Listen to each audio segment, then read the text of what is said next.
یہ واقعہ 3 دوستوں کا ہے جو انگلش اسپیکنگ کورس کرنا چاہ رہی تھیں، اور اس کے لیے ان کو ایک فیمیل ٹیچر درکار تھی جو ان کو اچھے فلوئنٹ طریقے سے انگلش سکھا سکے۔ اس کے لیے وہ کافی کوشش کر رہی تھیں اور وہ چاہ رہی تھیں کہ ہم اپنی چھوٹیوں کو ویسٹ نہ کریں، لیکن یہ ٹیچر، ایک پرسرار ٹیچر کا واقعہ جو ان کے ساتھ پیش آیا، یہ ان کی زندگی کا ناقابل فراموش واقعہ بن جائے گا، یہ ان کو پتہ نہیں تھا۔ السلام علیکم، امید کرتی ہوں کہ آپ سب خیریت سے ہوں گے۔ جو جہاں سے سن رہے ہیں، اللہ پاک سب کو اپنے حفظ و امان میں رکھیں، آسانیاں بانٹنے اور آسانیاں کرنے کی توفیق عطا فرمائے۔ گمنام نگر سے ایک نئی گمنام کہانی۔ یہ واقعہ آج سے تقریباً 10 سال پہلے جن لڑکیوں کے ساتھ پیش آیا، وہ تینوں کراچی میں ہی رہائش پذیر تھیں۔ تینوں ایک دوسرے کی بہت اچھی دوستیں تھیں اور ان میں سے 2 لڑکیاں آپس میں بہنیں بھی تھیں۔ یہ ان کی گرمیوں کی چھٹیوں کے دن تھے۔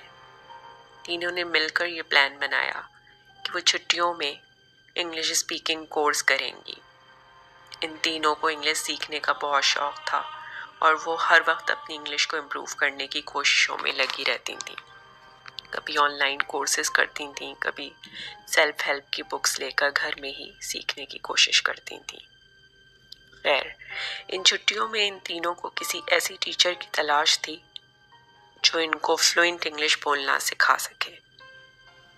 سارہ کو، جو طوبہ اور ہمنا کی دوست تھی، کسی نیوز پیپر کے ریفرنس سے ایک ٹیچر کا کانٹیکٹ ملا جن کے بارے میں پتہ چلا کہ وہ بہت ایکسپیرینس ٹیچر ہیں اور ان کا پڑھانے کا طریقہ ایسا ہے کہ جلدی اسٹوڈنٹس انگلش میں فلوئنٹ ہو جاتے ہیں۔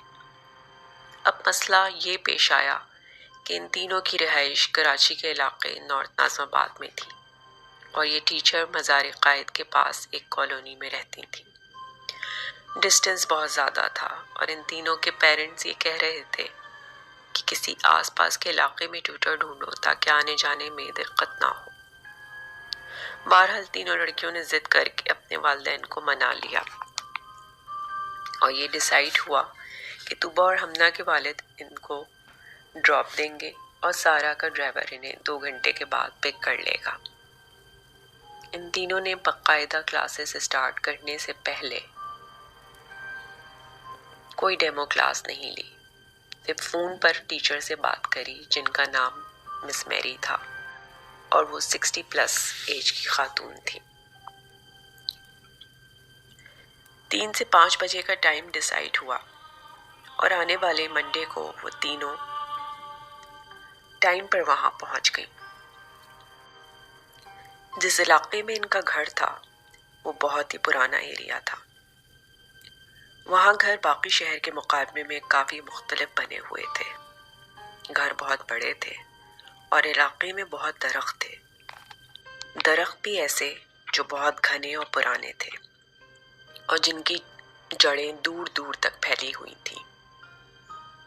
جب یہ اس گلی میں پہنچی جہاں ان کا گھر تھا تو ان کو پوری گلی میں کوئی بھی شخص یا کارز وغیرہ کی آمد و رفت نہ ملی۔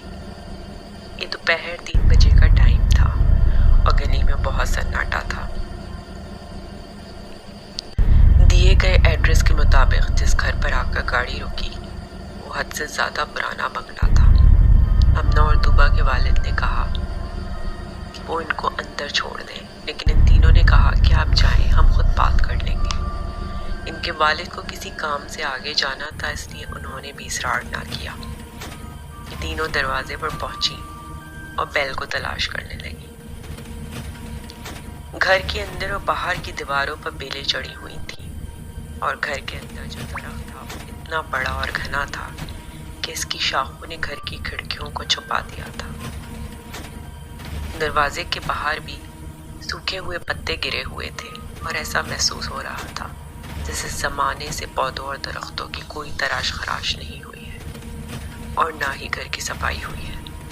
دروازہ مٹی میں لدا ہوا تھا اور کالا رنگ کا ہونے کے باوجود دھول مٹی کی وجہ سے اس کا رنگ بالکل پھیکا پڑ گیا تھا۔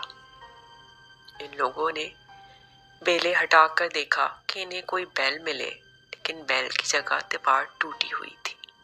یہ لوگ آپس میں ہنسی مذاق کرنے لگی کہ ایسا لگ رہا ہے کہ ہم کلاس لینے نہیں آئے بلکہ آثار قدیمہ دیکھنے آئے ہیں۔ سارا نے کہا کہ دروازہ ہاتھ سے بجاتے ہیں۔ ہمنا نے زور زور سے دروازے کو نوک کیا۔ کوئی جواب نہ آیا۔ گیٹ کی ہائٹ اتنی بڑی نہیں تھی اور اچک کر دیکھنے سے گھر کے اندر دیکھا جا سکتا تھا۔ تینوں نے دروازے سے ایک ایک کر کے اندر جھانکنے کی کوشش کری تو ان کو اندر کی طرف ایک گرد و آلود سے بھری نیٹ لگی پرانے سٹائل کی بڑی سی کھڑکی نظر آئی۔ طوبا نے کہا کہ ارے اندر تو کوئی کھڑا ہے۔ سارا اور ہمنا نے بھی دیکھا لیکن انہیں صرف اندھیرا نظر آیا، اور وہ طوبا سے کہنے لگی کہ ہمیں تو کوئی نظر نہیں آیا۔ ان تینوں کھڑے 6 سے 7 منٹ ہو چکے تھے۔ یہ آج سے 10 سال پہلے کا قصہ ہے، جب لینڈ لائن فون ختم نہیں ہوئے تھے۔ ان تینوں کے پاس موبائلز تھے لیکن ان کی ٹیچر نے اپنا لینڈ لائن نمبر ہی دیا تھا، کوئی موبائل نمبر نہیں دیا تھا۔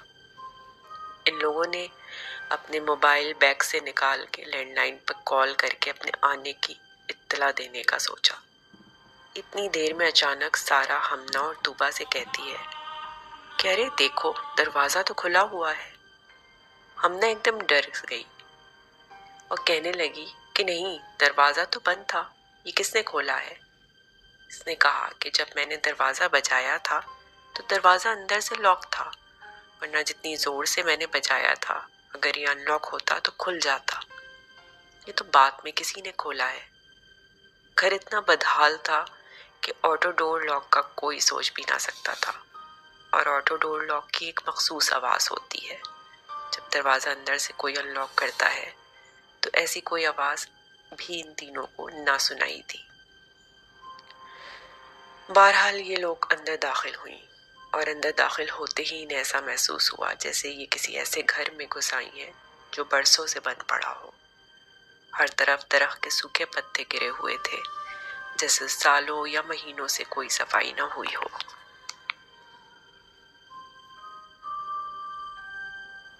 دھول مٹی دروازوں اور کھڑکیوں سے صاف آیا تھی۔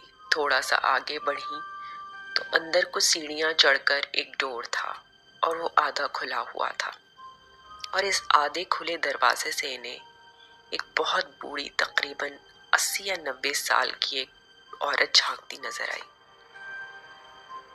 سارا کی ایک گھٹی ہوئی چیخ نکل گئی کیونکہ وہ بوڑھی خاتون بہت ہی پھٹی ہوئی آنکھوں سے ان تینوں کو گھور رہی تھی۔ ان کے بال بالکل سفید تھے اور کندھے تک کھلے ہوئے بکھرے پڑے تھے۔ چہرہ جھریوں سے بھرا ہوا تھا، اور وہ بغیر کسی تاثرات کے صرف انہیں گھورے جا رہی تھی۔ ہمنا نے ہمت کرتے ہوئے پوچھا کہ ہمیں مس میری سے ملنا ہے۔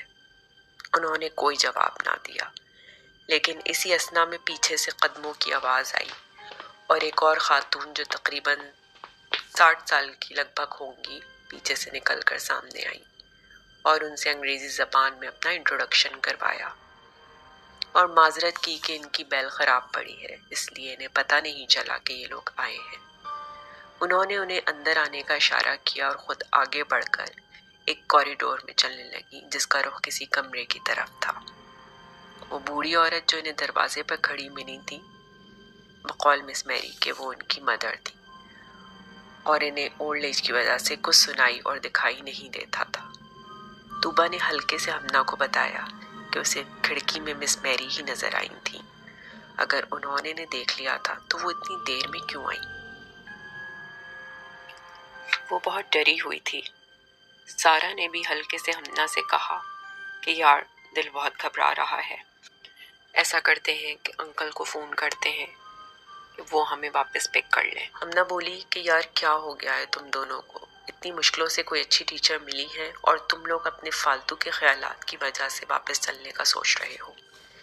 اتنی دور آ گئے ہیں تو کلاس لینے دو، پھر کوئی ڈیسیشن لیتے ہیں۔ مس میری ہلکے ہلکے چلتی ہوئی ایک بوسیدہ سے کمرے میں داخل ہوئی جو کہ شاید ڈرائنگ روم تھا، لیکن اس کی حالت بہت خراب تھی۔ صوفے بہت میلے اور جگہ جگہ سے پھٹے ہوئے تھے۔ دیواروں پر بہت گہرا رنگ ہوا ہوا تھا، جگہ جگہ مکڑیوں کے جالے تھے۔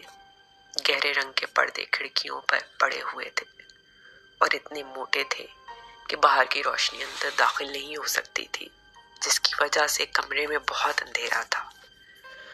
انہوں نے ان تینوں کو صوفے پر بیٹھنے کا اشارہ کیا اور ان کے لیے پانی لینے اندر چلی گئیں۔ ان کی مدد دوبارہ نظر نہیں آئی۔ یہ تینوں نہ چاہتے ہوئے بھی ان گندے صوفوں پر بیٹھ گئیں۔ انہیں شدید وحشت ہو رہی تھی اور وہ کمرے میں لگے جالوں کے بارے میں ایک دوسرے سے ہلکے ہلکے باتیں کر رہی تھی کہ انہیں مس میری ایک ٹرے میں پانی کے 3 گلاس رکھے آتی نظر آئیں اور وہ چپ ہو گئی۔ مس میری سامنے والے صوفے پر بیٹھ گئیں اور ان تینوں سے مختلف سوالات کرنے لگیں۔ تینوں لڑکیوں نے یہ بات محسوس کی کہ مس میری تھوڑی تھوڑی دیر میں کبھی ڈرائنگ روم کے دروازے کی طرف دیکھتی یا کبھی یہ تینوں جس صوفے پر بیٹھی ہوئی تھیں اس کے پیچھے دیکھنا شروع ہو جاتی، جیسے کوئی پیچھے کھڑا ہے۔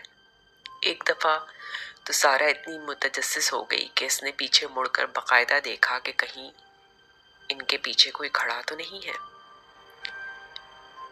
ان لوگوں کے بیچ ہونے والی گفتگو انگلش لینگویج کی لرننگ کے بارے میں تھی، لیکن مس میری کی اس عجیب سی بیہیویئر نے ان تینوں کو بہت انکمفرٹیبل کر دیا تھا۔ انہوں نے ٹائم دیکھنے کے لیے دیوار پر لگی گھڑی کی طرف دیکھا تو وہ بند پڑی تھی۔ فون پر ٹائم چیک کیا تو ابھی صرف 1 گھنٹہ گزرا تھا اور پورا 1 گھنٹہ اور باقی تھا۔ ہمنا نے باتوں باتوں میں مس میری سے گھر والوں کے بارے میں پوچھا تو وہ تھوڑی دیر کچھ نہ بولی، پھر جواب دیا کہ وہ اور ان کی ماں ہی اس گھر میں اکیلے رہتے ہیں۔ پھر انہوں نے بات بدل لی۔ طوبا کو عجیب سی بدبو آنا شروع ہوئی۔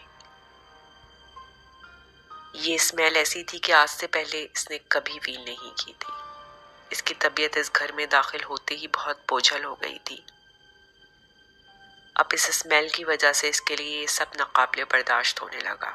اس نے برابر میں بیٹھی ہمنا کے کان میں کہا کہ مجھے بہت گھبراہٹ ہو رہی ہے اور یہاں سے نکلنا ہے۔ ہمنا نے اس کا ہاتھ دبا کر کہا کہ صبر کرو طوبا، بچہ مت بنو۔ ابھی یہ سب چل رہا تھا کہ سارا کی نظر اچانک دروازے کی طرف پڑی اور اس کو باقاعدہ یہ محسوس ہوا کہ کوئی بہت تیزی سے دروازے کے سامنے سے گزرا ہے۔ اسے محسوس ہوا جیسے وہ کوئی جوان عورت تھی اور اس کی طرف دیکھتے ہوئے ہنستے ہوئے ایک دم گزر گئی۔ ہنسنے کی آواز طوبا اور ہمنا نے بھی سنی، لیکن وہ مس میری سے باتیں کر رہی تھیں، اس لیے ان کی نظر جب دروازے کی طرف پڑی تو انہیں صرف کسی عورت کے کپڑوں کی ہلکی سی جھلک دکھائی دی۔ ہنسی کی آواز بہت پرسرار تھی۔ سارا، جس نے عورت کو باقاعدہ اپنی طرف دیکھتے ہوئے محسوس کیا تھا، گھبرا کر اٹھ کھڑی ہوئی اور بے اختیار مس میری سے بولی کہ یہ کون تھا ابھی دروازے کے پاس۔ مس میری نے کہا کہ نہیں، آپ کو وہم ہوا ہوگا، اس گھر میں صرف میں اور میری ماں ہی رہتے ہیں۔ یہ جواب دے کر وہ ایک دم اپنے صوفے سے اٹھی اور ایکسکیوز کر کے کمرے سے نکل گئی۔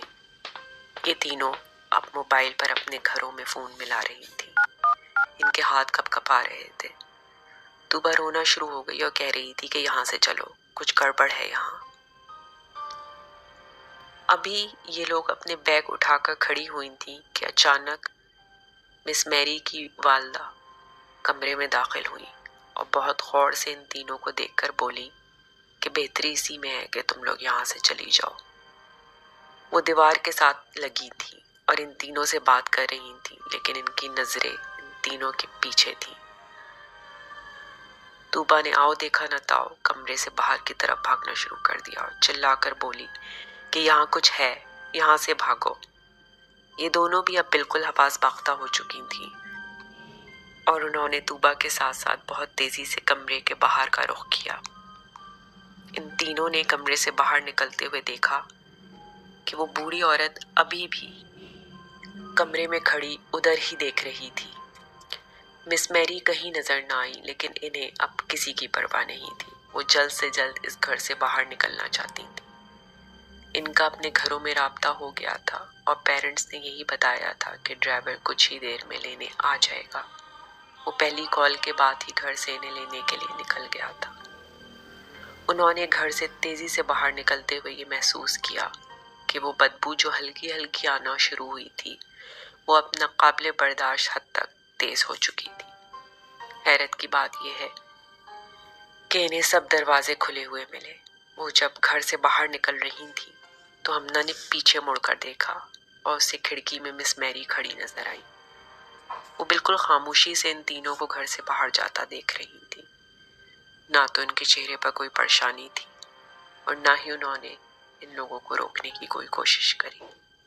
وہ بس خالی خالی آنکھوں سے انہیں جاتا دیکھ رہی تھی۔ ہمنا کو جھرجھری آ گئی اور اس نے چلا کر دونوں لڑکیوں کو بولا کہ بھاگنا شروع کر دو، ہمیں جلد سے جلد اس گلی سے باہر نکلنا ہے۔ ان تینوں نے دوڑ لگا دی۔ جب گلی میں نکل کر آئی ہیں تو انہیں امید تھی کہ شاید کوئی نظر آئے گا، لیکن حیرت کی بات یہ تھی کہ پوری گلی میں شام ہونے کے باوجود سناٹا تھا۔ کوئی دور دور تک نظر نہیں آیا۔